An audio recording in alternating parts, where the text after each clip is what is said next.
Et si on rejouait la Coupe du Monde, mais avec des trains à la place des joueurs? Chaque équipe représentée par son réseau ferroviaire national, chaque match jugé sur la vitesse, la ponctualité, l'étendue du réseau et la technologie embarquée. Le coup d'envoi est donné. Contre le Sénégal, victoire écrasante. Le pays vient tout juste d'inaugurer son premier train à grande vitesse, le TER de Dakar, en 2021. 36 km de ligne, 160 km/h en pointe, un projet magnifique et une vraie fierté nationale.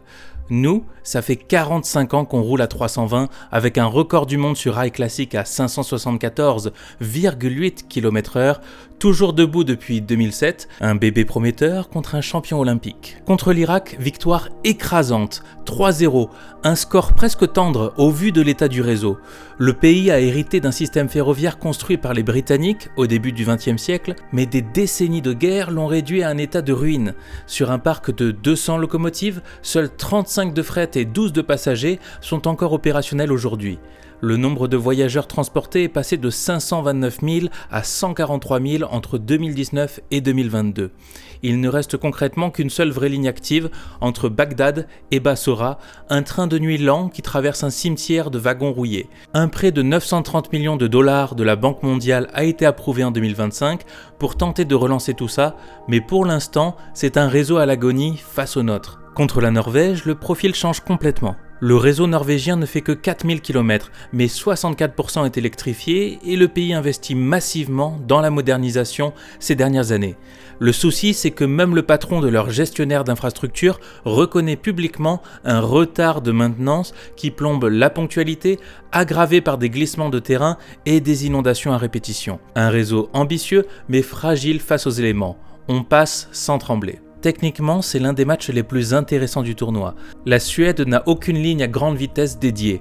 Leur fer de lance, le X2000, ne roule jamais à plus de 200 km/h en service commercial. La raison, c'est un choix d'ingénierie totalement différent du nôtre. Plutôt que de construire des lignes nouvelles et rectilignes comme nos LGV, les Suédois ont développé une technologie pendulaire, des voitures qui s'inclinent automatiquement dans les virages pour prendre les courbes du réseau historique plus vite. C'est brillant et économique, mais en pure vitesse de pointe, ça ne joue clairement pas dans la même catégorie que le TGV. Très concrètement, le Paraguay n'a plus aucun train de passagers en service sur son territoire national. Leur opérateur ferroviaire emploie une trentaine de personnes pour 0 train qui roule.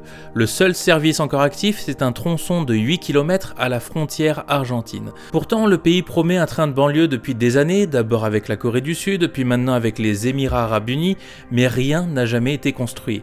On l'emporte donc sans aucune surprise. Là, il faut être honnête, ils nous tiennent tête sur un point très précis. Alborak, lancé en 2018, c'est le premier train à grande vitesse du continent africain. 186 km de ligne dédié à 320 km/h et un taux de ponctualité de 97%, objectivement meilleur que beaucoup de réseaux européens. Mais le réseau reste jeune. Une seule vraie ligne pour l'instant, quand nous avons plus de 2000 km de LGV interconnectés depuis 40 ans. L'expérience fait donc la différence. Alors là, il nous faut être honnête. Nous n'avons pas perdu par hasard.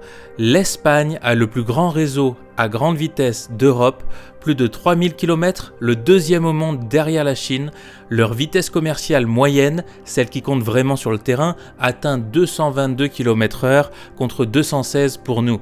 Le réseau espagnol a été pensé et construit d'un bloc dans les années 90 sans avoir à composer avec des décennies d'infrastructures historiques à rafistoler.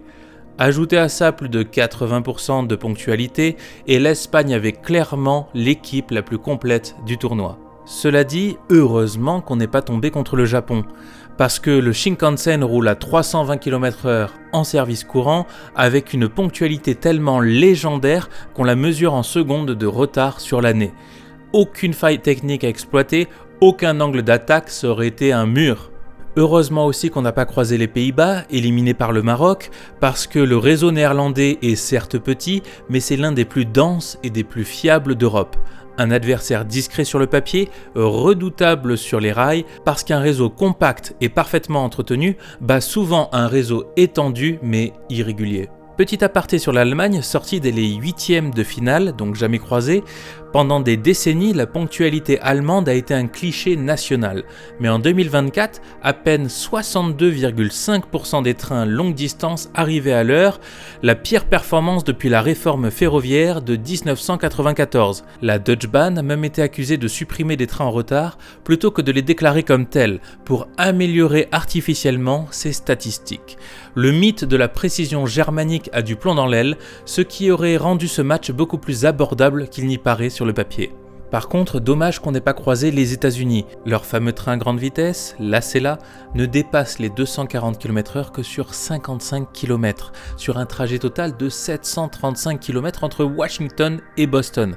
Sur le reste du parcours, la vitesse moyenne tombe à 132 km/h, plombée par des trains de marchandises privés qui ont légalement priorité sur les passagers, mais l'ignorent allègrement. Un TGV contre ça, ce n'est même plus du sport. Dommage aussi que l'on n'ait pas pu affronter l'Afrique du Sud qui a été éliminée par le Canada parce que ce pays, il possède le plus grand réseau ferroviaire du continent africain, mais il s'effondre littéralement, plus de 1000 km de câbles électriques volés chaque année pour être revendus au marché noir du cuivre, la fréquentation des trains de banlieue en chute de près de 90% en 10 ans et un président de la République lui-même resté bloqué plusieurs heures dans un train arrêté faute de câbles.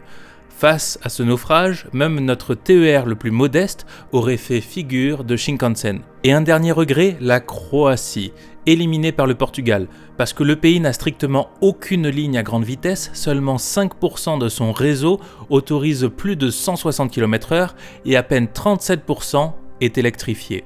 Un héritage yougoslave jamais vraiment modernisé, un match qu'on aurait géré tranquillement. L'Argentine ayant éliminé l'Angleterre en demi-finale, direction pour eux la grande finale avec l'Espagne et nous on récupère l'Angleterre en petite finale. Avant de trancher, il faut leur rendre justice. C'est le pays qui a inventé le chemin de fer, ce n'est pas rien, avec un réseau électrifié dense qui transporte des dizaines de millions de voyageurs chaque année, la seule ligne du West Coast Main Line emportant à elle seule plus de 35 millions. Une infrastructure historique robuste qui fonctionne au quotidien pour des millions de Britanniques. Mais le match se joue sur la capacité à construire du neuf, pas à faire tourner l'ancien. Et là, c'est un désastre. Leur projet de ligne à grande vitesse, HS2, accumule plus d'une décennie de retard pour un coût qui dépasse 100 milliards de livres, soit près de 284 millions d'euros par kilomètre, contre environ 30 millions pour une ligne comparable en France.